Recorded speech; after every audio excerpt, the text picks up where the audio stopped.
March 9th, the Russian Space Agency signed an agreement with China's National Space Administration to develop a new lunar space station. On March 23rd, the Chinese Foreign Minister Wang Yi and his Russian counterpart Sergei Lavrov issued a joint statement offering an alternative vision for a global governance in opposition to a US-led international order. When Americans think of a global menace and US adversary, one of two countries comes to mind: China or Russia. What risks do they actually pose, especially when they are increasingly working together to counter US dominance? Good evening and welcome to the program. Thank you for joining us. My name is Kirsten Cullenberg, the Programs Manager here at the World Affairs Council of Dallas-Fort Worth. Our program tonight on China and Russia, the two major threats facing the US, features Dr. Jonathan Ward, founder of the Atlas organization, and Jack Devine of the Arkin Group. They will be joined in conversation by Mike Capps of Raytheon. You can purchase your copies of both Mr. Devine's book, which is Spymaster's Prism, The Fight Against Russian Aggression, and Dr. Ward's book, China's Vision of Victory, at Interabang Books, our local bookstore partner. Our audience receives 10% off their purchase from Interabang Books' online store by using the code dfwworld. And remember, that discount code is good for any of the books in your shopping cart, not just these two. We have a full schedule of virtual programs, so remember to check our website at dfwworld.org for newly scheduled events. Now I'd like to welcome our moderator and a member of the Council's Board of Directors, Mike Capps. Mike has been Director of Strategic Development for Raytheon for 13 years and Strategic Planning and Execution for several product lines and technology licensing programs. He was Director of Strategic Planning for the prior 31 years at Raytheon and its legacy company, E-Systems. What you may not know about Mike is that he's also a composer, a man of many talents indeed. Mike, thank you for joining us, and I am so looking forward to this conversation. Thank you. Thank you, Kristen. I think a lot of us remember the last 3 decades or so since the end of the Cold War, with the outlook of a unipolar world in the 90s. We had giddy talk of a peace dividend, explosive growth, and global trade. But recently, I think we've come to see Russia and China not as near peers, as we called them in the defense establishment, but actual peers, and have come to understand the significant challenges that they offer the US and their allies. Where Russia threatens the very foundation of Western democracy through disinformation, some would say that with their theft of intellectual property, the Chinese have basically accomplished the greatest wealth transfer in human history. And while we see those as kind of surprising and shocking revelations, our guests tonight see these two rivals in the longer lens of continuity and more of their commitment to a persistent strategy. Jack Devine and Jonathan D.T. Ward both have books out on Russia and China, and we're going to look at this evening at what these rivals want and what they're doing to get it.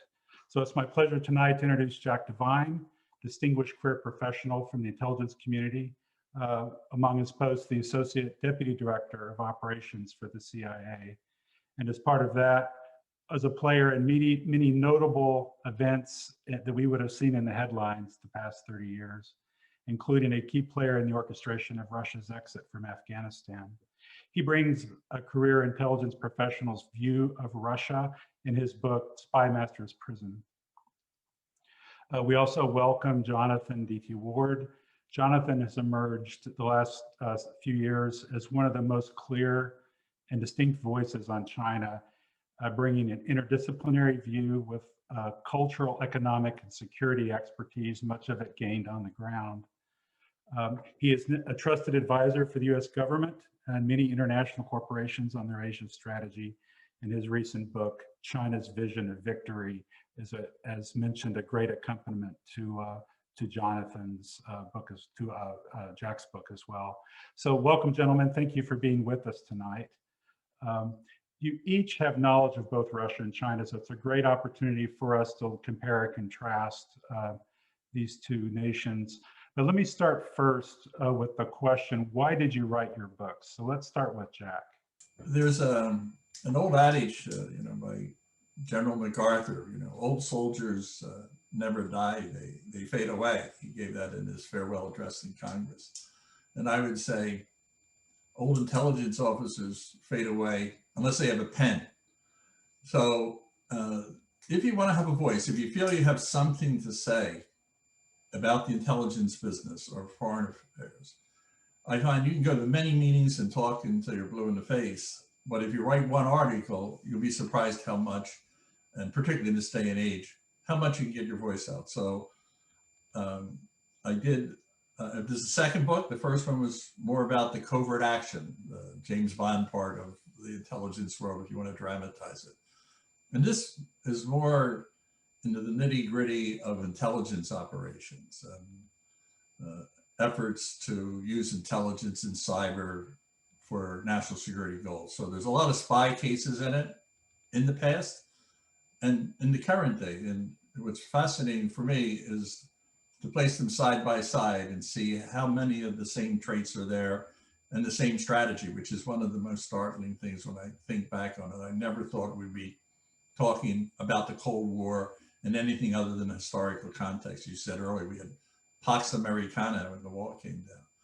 And I think I want to bring people back to a realization of what that means. So I wrote the book with that intent, and I'm an old teacher. I used to teach high school when I got out of college and went to the CIA. And I really enjoy sharing and talking to people about events and the intelligence business.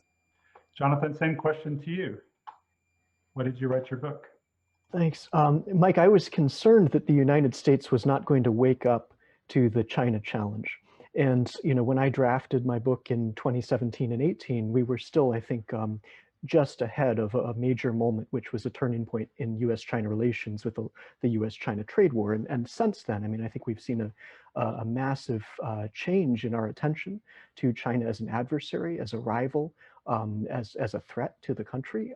Whereas for quite a long time, I mean, China was thought of as essentially a business opportunity and possibly a partner for stability and security in the world. And, you know, I spent over a decade really from my early 20s when I began learning Russian and Chinese language as an undergraduate, and then traveling widely in both countries, but especially in China. You know, and I was all over Xinjiang and Tibet, you know, going hitchhiking around those regions, seeing a side of China that certainly was not, I think, visible to most Americans. And that was, you know, a decade plus ago. And I wound up doing a doctorate at Oxford in the history of modern China. I mean, it just sort of triggered in me seeing the you know, human rights abuses and the nature of, you know, the way the party sort of was leading a national conversation. It was about returning to power and having enemies and those sorts of things that I thought was lost on us. And they were also quite obviously making enormous strides economically around the world and militarily in their region. And my essential concern was that we wouldn't put the picture together and we'd never get there fast enough. And then the book came out and sort of simultaneously US policy changed massively. And the question remains, do we understand this well enough? Comprehensively enough? Can we win this contest? And does the whole country get it, as opposed to you know, the government and the national security establishment, which I believe do understand this very, very clearly. I think it's very important, however, that across the United States, you know, as citizens, we understand these issues. Yeah, thank you for that. So let's just pile in. Let me start, Jack, with you. A question. You know, what is it that the Russians want? And what is their strategy for getting it? Can you say that in a nutshell? Well, that is in a nutshell. One of the reasons, you know, I looked at the book is because I thought we were spending, rightfully so, a lot of attention on China. I think it is our geopolitical military threat in the future. But when I was looking at it, I realized that we're missing one of the big stories, which is the Russians have never stopped operating against the US as its top priority. I mentioned earlier in the book that there was a fellow who was the KGB deputy resident in New York, and when he joined to work with us as a spy,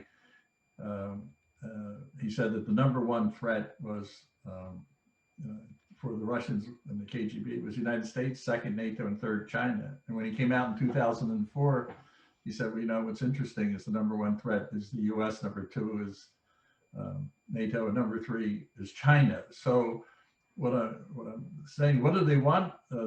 They still consider us, and this is where I think they're wrong-footed. I don't think we need to be adversaries, but they look at us as the #1 challenge competitor. And in that context, they've developed a strategy which I don't think we're really focused on. It's not just collecting information in the United States, which one would say in the spy business, that's fair game. Everybody's collecting as much as they can. The big change took place in the election of 2016 when they used it politically. And that is not what happened in the Cold War. We did not operate inside each other's countries post-Stalin. So when you ask the question, what do they want? When you look at their overall strategy, and as I said in my opening remarks, I find it really extraordinary that I'm talking about a country that now is deploying a Cold War strategy. They want the same things that they wanted in their strategy then, to weaken their neighbors, to gain access to warm water ports, to have Ukraine back in the system. I mean, it was, if you looked at what his game plan was, there was never a doubt that he was going to try and regain control over Ukraine. And then the last part, and because I go through this in the book, as you know, in many places, they've always been, both sides have been in disinformation business against each other. I think the Russians invested much more time and effort in this, the assembling of information and disinformation because they didn't have a stronger story. We were selling America. They had to do a lot of disinformation work. So part of their strategy today is to use this information not to get an uprising in the United States, because that outcome is unclear, and for any country you don't want that kind of stability, but they want us weak politically. And I think they've been much more successful. And I don't think we're sitting back and looking at the real ramifications of this intervention in our political process, not just breaking into the cyber, and that's anticipated and understood. So I think that's important when you look at them, that the objective is an old, stale strategy, which Putin is deploying quite effectively. And I wish he would look at the world differently, but he's not. So they want us weak. So Jonathan, let me ask you a similar question. What is it that the Chinese want, and what is their strategy for getting it? Right, and here, one has to put this really firmly and squarely on the Communist Party of China, which has controlled this country for 70 years now. And there's a deep continuity to what they're seeking, which is to return, as they see it, return China to its position of supremacy in the world, a position of centrality, as they put it. So the whole idea is that they're going to basically become the largest economy with a military that is second to none, that can beat any other military, and they're going to have unrivaled global influence. And they draw this from essentially an ideological view of history. It's their reading of history that China was, essentially the supreme place in the world, and then it was humiliated by other empires in Western, Japanese, etc., in what they call the century of humiliation, and that under the party's guidance, they will rise again to a position of undisputed power with essentially no true rival. And on one hand, that's just their own path as they see it. I mean, they call it the great rejuvenation of the Chinese nation. But on the other hand, the way that they look at this, what stands in the way, of course, is the United States of America. So this idea of the great rejuvenation of the Chinese nation is not just about establishing a new world order.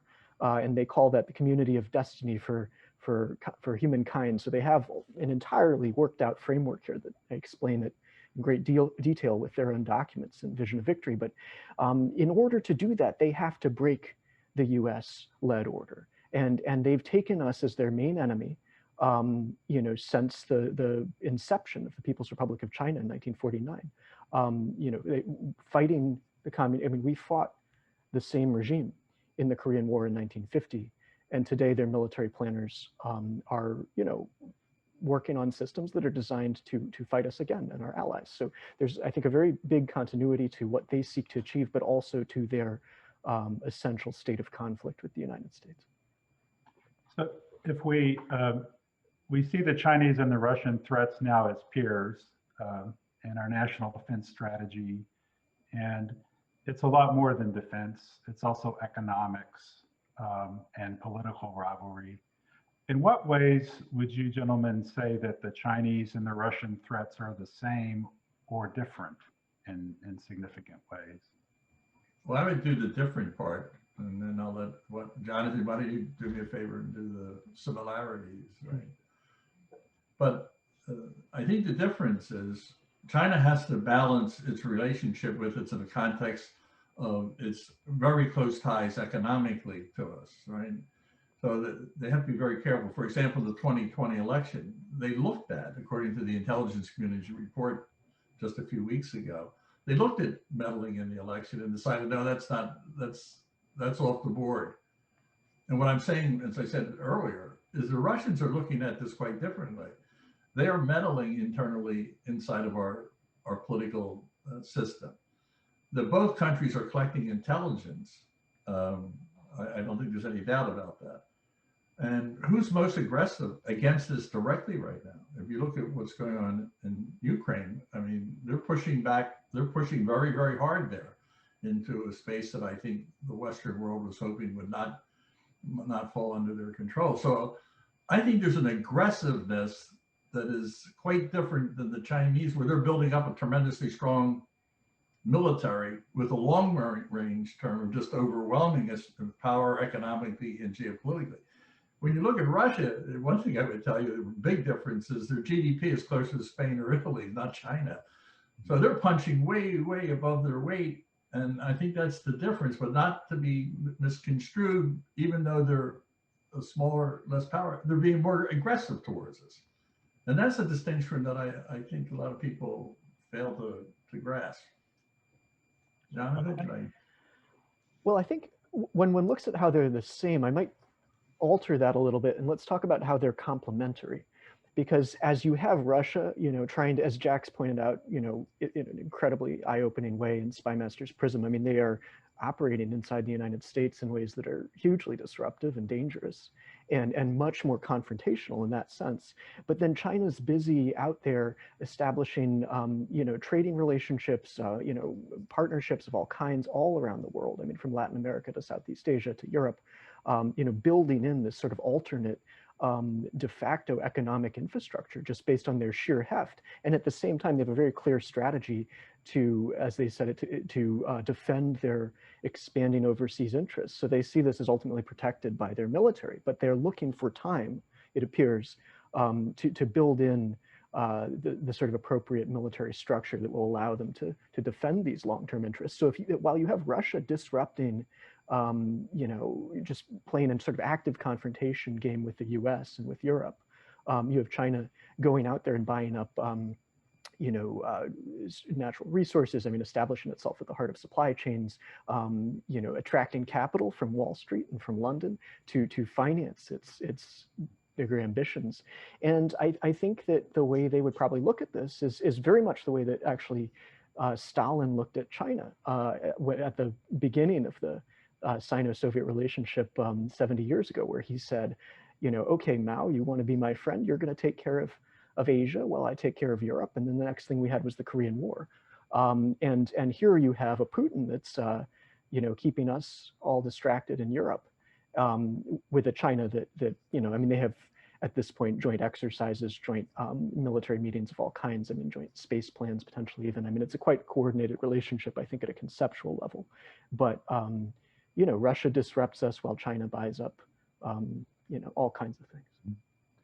So back in 2014, when I was writing the first book, Good Hunting, I was talking about how terrorism would wane, not that it would go away and we could wake up one morning with a disaster, but that we'd be looking at nation states and the rivalry again with nation states. And so coming to the similarity, if you look at Russia and China, I would submit that if we had an agent like we had Comrade J, both of them would be saying that the top of our list is America. We see them as an impediment to where we want to go. And therefore we will behave with different tactics on how to deal with this. But I think that's where the similarity is. And there's a risk, and Jonathan and I have often talked about this, the risk of them getting too close together. I believe there's a lot of embedded reasons why they're only going to go so far. Jonathan just touched on one of them with Stalin, but let us not lose sight of the fact that there's a real marriage of convenience here that can be quite troublesome for the coming years. So that commonality of how they view us is what I think is the binding characteristic. And I do like Jonathan's point about the Russians looking to the West and China to Asia, and there's maybe a division of labor there, and China would be less effective in making those same inroads. But we have a serious problem, and I think that's why I enjoy talking to Jonathan in front of the World Affairs Council. Is, it's very useful to talk about these things in the same context and try and get a handle on the overarching strategy of what we're looking at and how do we respond to that. Well, I think, Jack, in your book, you do a good job of talking to the point that the inertia of the Russians really never waned after the fall of the Berlin Wall.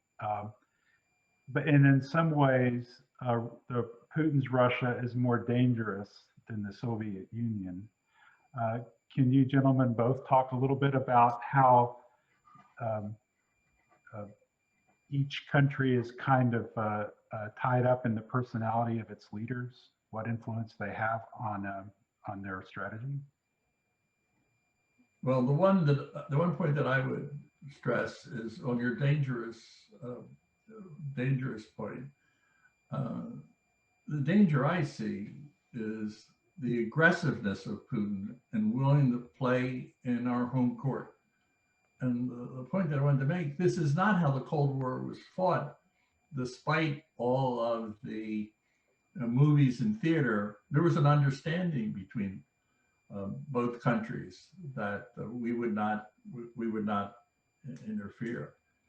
So I don't want to lose sight of that. So, but Jonathan, I don't know if you want to take it further. I think that a lot has been made of Xi Jinping as the real sort of turning point in how China approaches the world. And I would just say that that's sort of an oversimplification. I mean, what Xi Jinping is really doing is he's fulfilling a long-term trajectory that was set up way before him. And I think, as someone who's did my doctoral work in the history of modern China and all that, it's very easy to see how the long-term program of the Communist Party has really fallen into this man's hands at a time where China has economic and military power and global influence, and that allows him to do things that Mao couldn't do, or that Deng had to wait for, or and I think he's more aggressive, more dangerous, perhaps. Many say he's more powerful than recent Chinese leaders, but he's inheriting ultimately the vision of Mao Zedong, and even before that, Mao considered himself to be the heir to Sun Yat-sen. And there was this long-term idea that China would rise and sort of find itself at the initially with a seat at the table among the world's leading powers, but ultimately, there was this very determined, nationalism that didn't allow the Communist Party, to sit well with other countries. I mean, they fought the United States in the 1950s and Korea. They fought the USSR in 1969. They fought India in 1962, and they fought, regional sort of limited conflicts as well. So I think you're talking about a country that there's a little bit of back to the future here. It's just the power has increased so much, and it's increased really because of the US strategy towards China for the last 30 years. I mean, we invited China in thinking that that would be the right move in terms of economic stability, security, all of that. And we've wound up with a world economy that is incredibly dependent at present on China, and the wealth transfer you mentioned at the beginning. I mean, the mass intellectual property theft that brought China from being essentially an agrarian nation to a nation that's now doing everything from electric vehicles to cloud computing really came at the hands of economic and commercial and corporate engagement with China. So we really allowed them to accelerate this trajectory in ways that probably would have been unimaginable to the founders of the PRC. Mike, one aspect of your question, I mean, it's so important that we get a handle on Putin, the person, and how important is he in the scheme of things. And I think the more one looks at Putin, studies his career. I have a chapter called the Spymaster President, and the subtitle is "There's no such thing as a former KGB officer," right? And I would put, if I were described as a spy master, I would say there's no such thing as a former CIA person. I know what he's saying. It's not that either of us are on the payroll of the respective intelligence services, but it's a way of looking at the world. And I think to understand Russian policy, we have to go look at the evolution of Putin, how he looks at the world. And this is, again, the Spymaster's prism. And if we miss the point that he indeed at his core looks at the world, and again, I don't want to monopolize the discussion here, but if you look at how a Spymaster looks at the world, you will see that he has not really, not mature, that isn't the right word, grown away from his upbringing inside the KGB and the FSB. That is not to say, and I want to emphasize it, this is a man of great political cunning and skill. It wasn't just as a KGB officer. He was able to take the Spymaster's skills and apply the political talents that he had. So I think Russia is about Putin. And there is a future, because no matter how you look at the end of the story, there's a post-Putin period. But why we go through this, it's all about Putin and how he looks at the world. And we need to really have a great appreciation of that. We have a summit coming up. And if I were invited to brief the president, let's spend a lot of time psychoanalyzing the guy that you're going to sit across the table. You met him before as vice president, but understanding this man, it's not all the countervailing forces inside the country. And I think Jonathan's saying the same thing about Xi. He's got an iron hand. Both of them, this is a similarity, have an iron hand on their system. Not without some fissures, but they're both very, very strong, and they're the game in town. So that sets up a couple of good topics for us to double click on here as we continue this discussion. Both China and, the first one would be the discussion of national security vis-a-vis these two peers. And the other one is our economic relationships with them. Let me start with the first and note that it's very clear that China and Russia have studied the American way of war. What conclusions would you say they've drawn from that evaluation?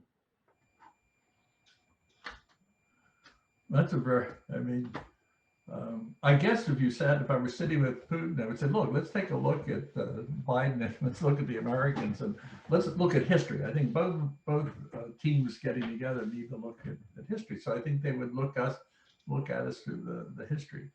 One thing that I find about Americans is, and I include myself in this, we often underestimate just how really powerful we are and how powerfully we're viewed around the world. We're more restraintful in the use of our power. I know, we've been in the war and we can get into all of that, but as a nation, we are often reluctant to use, anywhere near the portion of power. So I think when they would look at us, the key question would be, how far can they push us? When does this big giant really, how far can we take this Ukraine thing? What are they going to do? One of the battlefields, which I know we're going to get to, there's no way around it, is how are we going to deal with the warfare, cyber warfare, where there are no rules, there's no visibilities, there are no agreements. So when even disagreement on what might constitute an act of war in that domain. Well, we better get that right. We better get that right. I do think there's a point where we will inevitably push back in cyber, and it would not be to counsel against that under the right circle, but I would counsel measured. You got to calibrate this, because if you get it wrong, I don't want to get to the Iran issue, but their response when in the last administration, when we hit Soleimani, they fired a few missiles out in the desert. That was calculated. They knew they wanted to send a message, but they wanted to send too big of a message, right? And so we may, if we can't jawbone this thing in the back room on what we will or will not do, and for me, number one is don't mess around in the United States. If we can't jawbone it, we're going to have to push. So, and do something, but it has to be calibrated. It can't be bring down their infrastructure in Siberia. So I think this is a very, very treacherous area. So I think You know, we're probably, this is the beginning of a new administration, and you can't go by the past that, you know, Biden did this or that. I mean, they really have to, they have to put their hat on. And I think it comes to how far do you push, but it is about pushing. It's not about giving.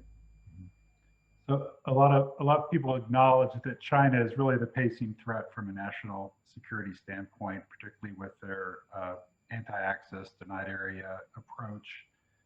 Jonathan, what would you say the Chinese have learned? Right. I mean, let's put it this way. I think that classically we understand that Russia and China basically saw Persian Gulf One in '91 and realized, wow, that's what a modern U.S. military can do. I mean, a military that was built at that point, I guess, it was superior to the Soviet Union, but really of a different era at this point. And China has developed systems that can absolutely disrupt our sort of platform-centric, I mean, carrier groups in the island chains is probably not a good strategy anymore. I mean, they've developed hypersonic sea-skimming missiles that can, probably pretty hard to defend against that when they've built enough of them. And so that's just the Pacific theater. I mean, if they were able to, for example, crater our runways, take out our bases, sink our carriers. I mean, we still have a substantial undersea advantage, but you're talking about a conventional military force that has been built up, as General McMaster said, the largest peacetime buildup in human history. So think of it that way, or at least modern history. And that's all directed at us in Japan and maybe and a few other places. So that's just one side of it, though, because there's another side to China's way of war where I don't think we yet have a way of war for this, and we're going to need to develop one. And that's really on the economic front. I mean, how do you play the multidimensional game that they're playing, where it's not simply about the military balance in the Pacific? It's also about buying up or building up the most important strategic industries and emerging technologies, synthesizing that all into one essentially coherent industrial base that could be far superior to ours. I mean, we've really offshored our industrial base to China in large part, and that's a huge problem for us. And then at the same time, to develop these economic relationships all over the world, they've surpassed us as the #1 trading nation in the world and the #1 destination for foreign direct investment. So we are capitalizing these guys as they do this. I mean, that's the extraordinary thing about this, that even with the knowledge that we have now about China's capabilities militarily, their intentions, their human rights atrocities, we are still funding them, still funding their companies, investing in all of that. The U.S.-China Economic Security Review Commission released its list of Chinese companies on U.S. exchanges this week, and $2 trillion worth of market cap on our exchanges. And plenty of those companies are tied into China's civil military fusion capabilities. So the integrated relationship is one that they've played to their advantage, and we've played largely to our disadvantage strategically, even though there have been some economic benefits. And that's what we're going to have to figure out. I mean, I believe that this contest with China is won or lost in the economic domain, as long as we can maintain deterrence in the Pacific. But we're going to have to learn how to do that. They're experts, and we're not there yet. Well, while we're on, let me put it, Mike. I could just put a sure. footnote on it. I mean, I think it's axiomatic that the Chinese are going to be the competitor, the political, economic, military competitor. Right? I think we see that. What is really going to be very important to track is their willingness, their will to confront us. In other words, the Russians have already decided that they have the will and they are confronting us, right? So the question, and again, Jonathan's an expert on this, is that there's no question they're going to have more submarines. They're going to have more, they're going to stretch muscle, try and build alliance. I do think there's a lot of limitations there. We can get into that. But there is a big issue, and if we'll get to Taiwan, and certainly again, Jonathan, I would defer to him on that. But they may have all this tremendous power, but they're going to look at it, and the question is, when they become the threat is when we can tell that they're prepared to use this strength for a strategic purpose. And I think that's where the real danger is. I think we have to do the things that Jonathan's recommending. The threat is not imminent. we're already, what I'm saying, we're really arm wrestling already. Well, not arm wrestling, they're already slapping us around a little bit. Mhm. Well, while we're on the topic of large financial flows between the different countries, you have a question from the audience on the amount of US debt that's carried in China. Does that seem to you gentlemen as a stabilizing trend, or is that something that poses some specific risks? I think that's very, very overrated, honestly. I think we can all sleep easy about that. I mean, China owns about 1 trillion of our debt. I mean, the vast majority of our debt is publicly held, and we've just added about 4 or 5 trillion. So we're quite, you know, just the debt game is its own subject. But no, they own less than Japan and less than Britain, I believe, or those sort of, they interchange for top 3 foreign holders. So don't worry about that. That's, I think, not the concern. I think the bigger concern is US financing of Chinese strategic industries and emerging technologies. I mean, Wall Street wants Chinese tech stocks. That's a bigger problem than, you know, whatever they might, you know, a minuscule amount really percentage-wise. I mean, you're talking about, they you know, 4% of our debt.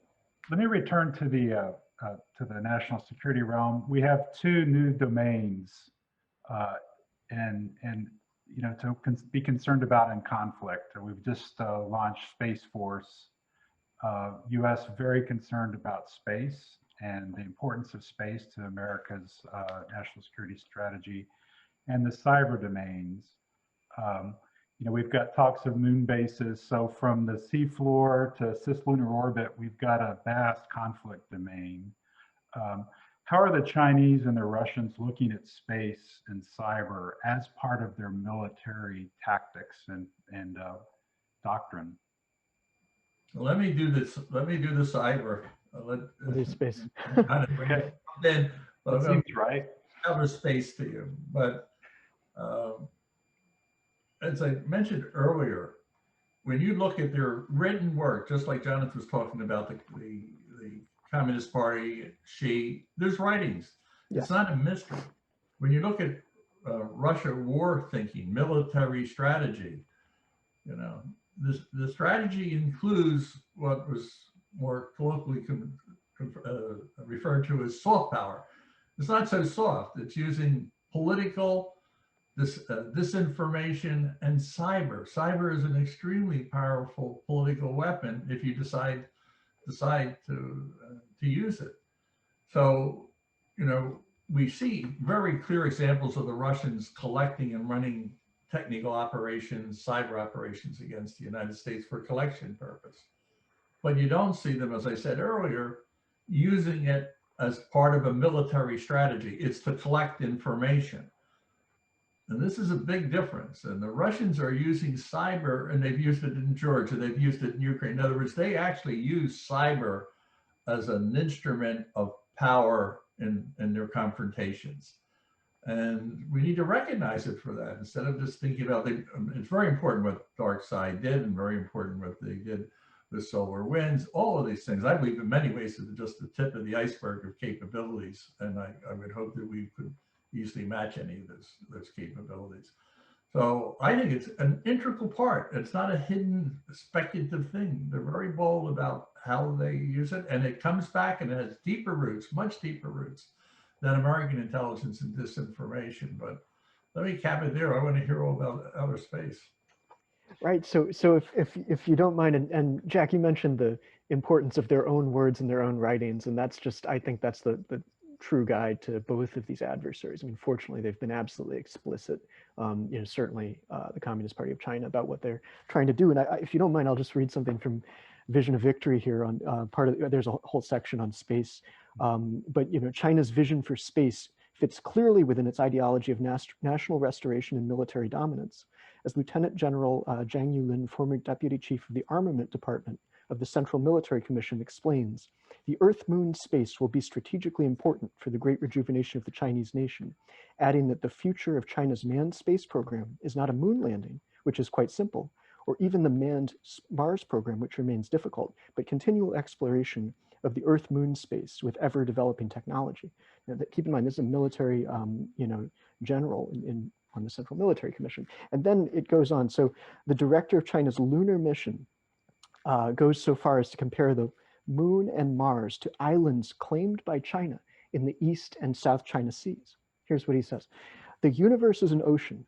The moon is the Diaoyu Islands. Mars is the Huangyan Island, which is an island in the South China Sea claimed and effectively controlled by China. If we don't go there now, even though we're capable of doing so, then we will be blamed by our descendants. If others go there, they will want to take over, and you won't be able to go even if you want to. This is reason enough.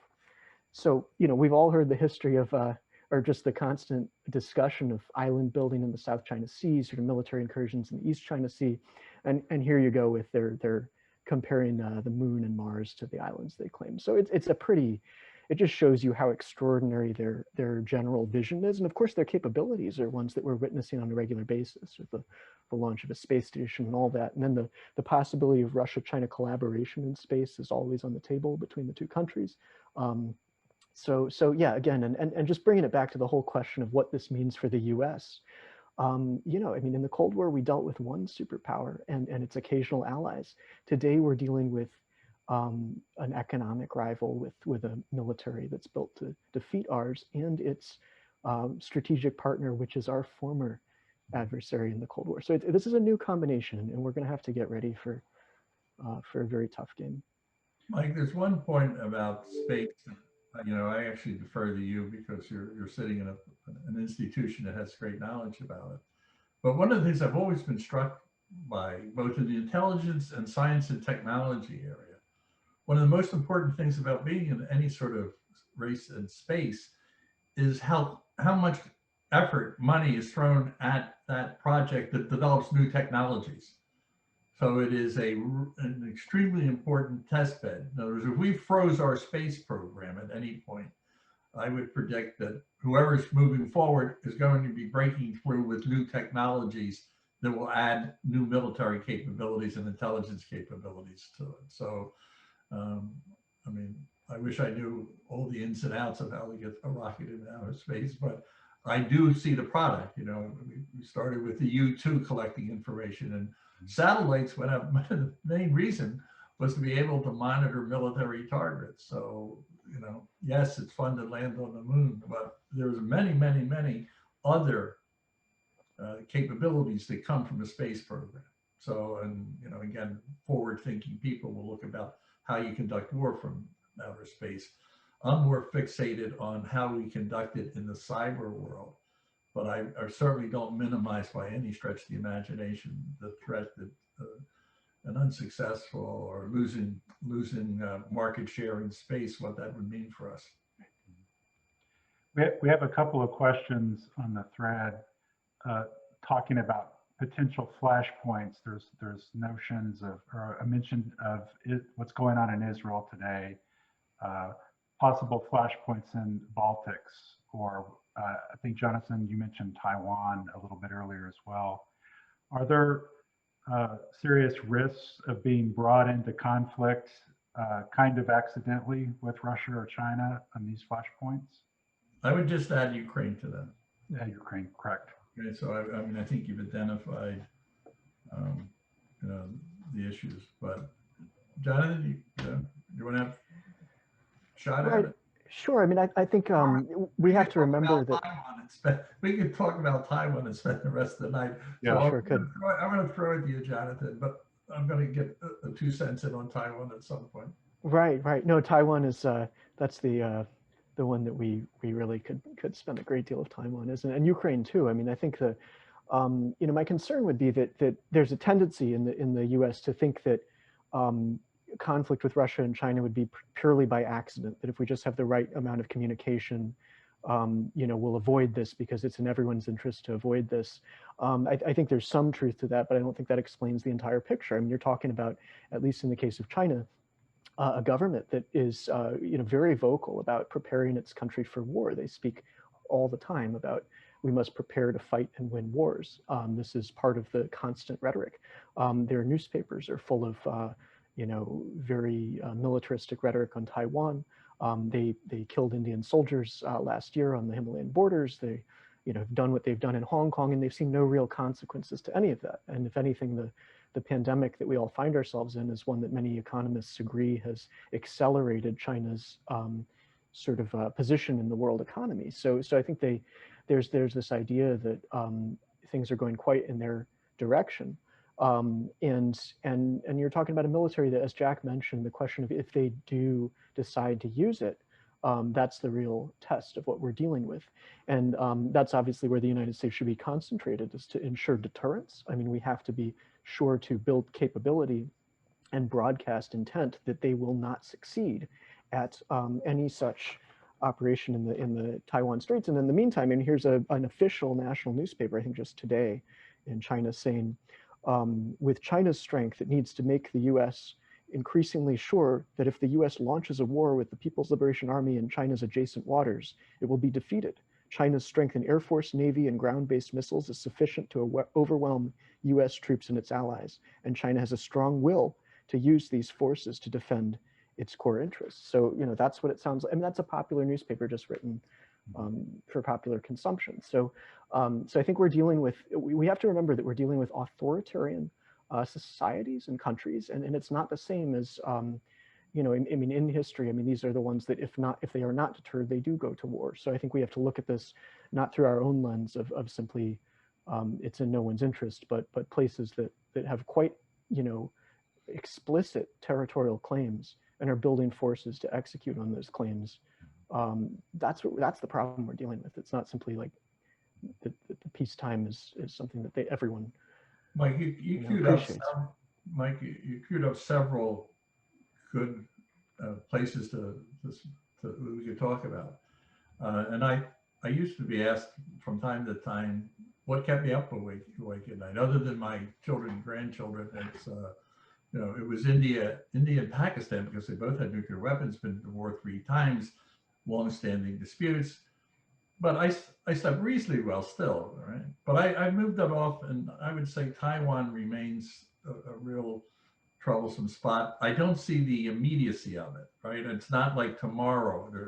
I think Jonathan, because I've heard him, I'm going to steal his lines. But you know, this is going to be, they're going to want to be pretty sure that they have us scoped out, which really gets to my point about all of these things.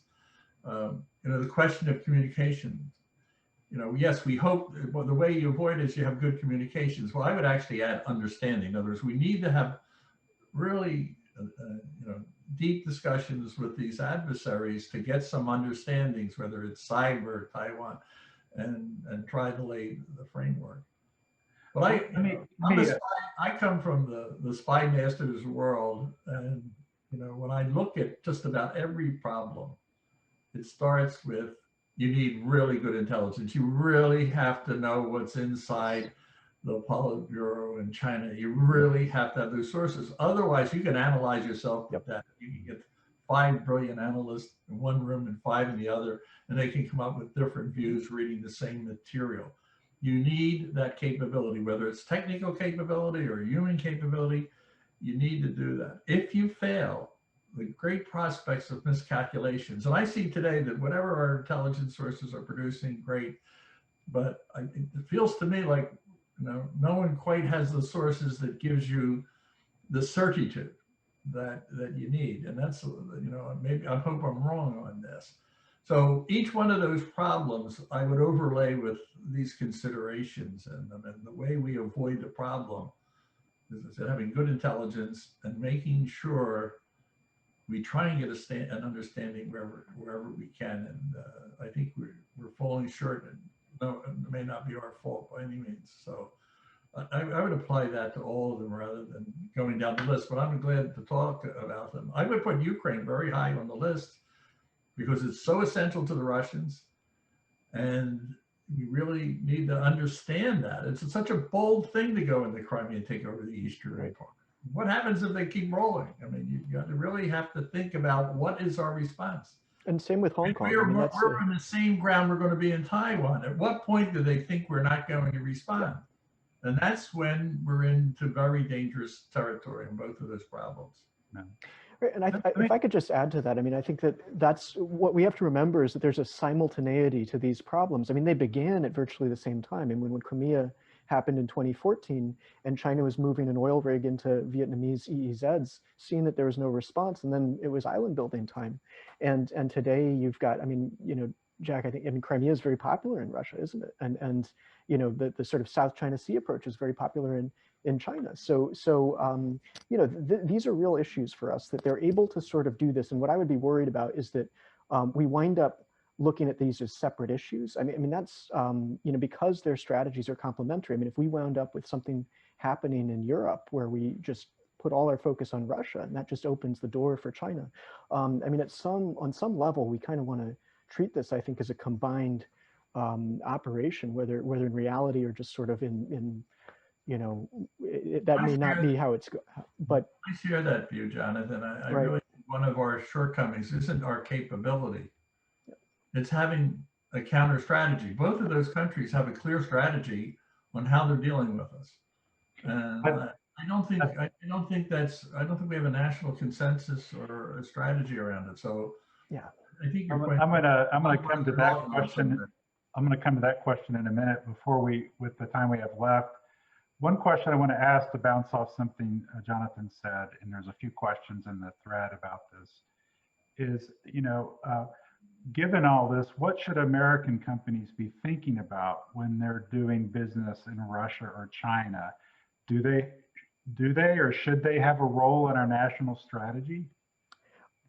This is my favorite country question and favorite country. Yeah, but like, you know, I set up my, you know, personally, this is what I do now is I set up my consulting company just when I finished Oxford. And initially I was a consultant to the Defense Department, and then started working with US Fortune 500s to help them, you know, see the geopolitics of Asia and really the world at this point much more clearly.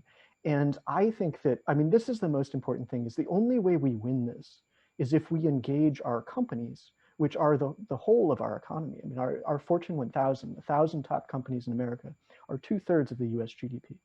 And I believe that we won our great contests in the past by engaging our private sector, and we can only win this one if our private sector is working with America, like as part of the US grand strategy. So I really believe in that, and I would love to see business leaders take a much more active role in this. I mean, from the C-suites to the boards, to really understand that at some point we are going to have to choose sides in this. This is not, I believe, something where one can simply keep both governments at arm's length. And that will be a bigger problem for some companies than others. But you know, the question as to, and everyone's gonna have to solve that uniquely, and that's I think the challenge in front of you know, boards and C-suites, is to realize that this is real stuff, and you're gonna have to find a way through it. But you know, as to U.S. funding of you know, our corporations and Wall Street funding China's growth, I mean, that's something where at a certain point government is going to have to draw a line for Wall Street. You know, I just don't think, I think the companies, you know, the operating companies can look at this and say, look, the long-term risks of being dependent on China and supply chain or even for market, I mean, that risk assessment should be enough to let you see that maybe other options are good to consider. And then, but Wall Street, I think, is, you know, they can make a buck funding China's growth, funding China's strategic industries. They've got to stop. I think that's where our citizens need to engage, our Congress needs to engage, and we simply have to set up guardrails and restrictions on that. And really, I mean, I think the exciting thing here, at the end of all of this, the thing we haven't talked about is US strategy. And as somebody who spent a decade abroad in all these countries, you know, really I mean, the most exciting place in the world is going to be the United States, because what it's going to take for us to win this we're going to have to reach a new horizon in what we're capable of. I mean, across every major industry, every key technology, every geography in the world, I mean, we're going to have to reach a new heights. And I think if we could get Wall Street to invest in America, and if we could get our companies to be building towards a horizon that enables the power and prosperity of our country and our allies. And we have great allies, I mean, from Europe to India to Asia. I mean, it's still a very broad world to be working in. I would love to see that. I mean, I think if we could make that change before it's too late, but you know, fully and thoroughly make that change, we'll be able to do extraordinary things. You know, your point, Mike, was, you know, can American business bring anything to the table? And I would say it does, and it does, but it's often in a tactical, specific way, you know, shedding light on some aspect of electricity or power or engineering. And there's a role, and it continues to be critically important. National defense is in the hands of our business world. The cyber world is in the hands. So there really does have to be a partnership. And I spend a lot of my time, and so does Jonathan, talking, and our clients are businessmen. What I find is just how, and much of this is the world too. One of the things I've learned in CIA over the years, I kept waiting for the big strategy. When do you get to what floor in the building is the strategy being worked? When you get up there, you look right, hey, it's us. Where's the strategy? Anybody got any ideas? So even in our very best corporations, people don't have time for strategy. I mean, I will tell you, when CIA was formed, and I've read about it more than being part of it, they spend a lot of time on the strategic part of thinking. And I'm finding it's interesting. I'll often be invited by a group of businessmen. We talk, and a great lunch. They've enjoyed it, but you know, that's not strategic thinking about the world. And I think what Jonathan and I are both saying is there is something really changing in the game here about nation states that is going to impact directly on them from a very strategic point of view. And if they're still talking about how to make a deal and how to make a buck in China, they may be missing the big story. So by all means, come to the table. But I think corporate America needs to think like the World Affairs Council is thinking. What does this all mean to my enterprise, my country's enterprise? And I think there's more of a paucity in this space than I might have imagined. So, and I would have loved, I think, to talk a little bit more about our strategic response to China and to Russia, but I think we're out of time. But I would just go to say that as opposed to a lot of people who write these kinds of books, you guys have very specific recommendations, I think, in your books about how the U.S. Should be thinking and changing our behavior regarding these two organizations. So I can certainly commend your books to anyone who's curious, and what should we do next. So I think we may be getting the high side from Kristen. Absolutely. Well, I just want to thank all three of you gentlemen, Mike, Jack, Jonathan, for an enlightening discussion. You've given me a lot to think about, and I hope that our audience has benefited from your expertise. A reminder to our audience that, once again, you can purchase your copies of both Mr. Devine's books, Spymaster's Prism, The Fight Against Russian Aggression, and Dr. Ward's book, China's Vision of Victory, at Interrobang Books, our local bookstore partner. And a reminder that you can use the code dfwworld for a 10% discount off of their online store. Thank you all for joining us tonight, and thank you, gentlemen, for a great discussion. Have a good evening.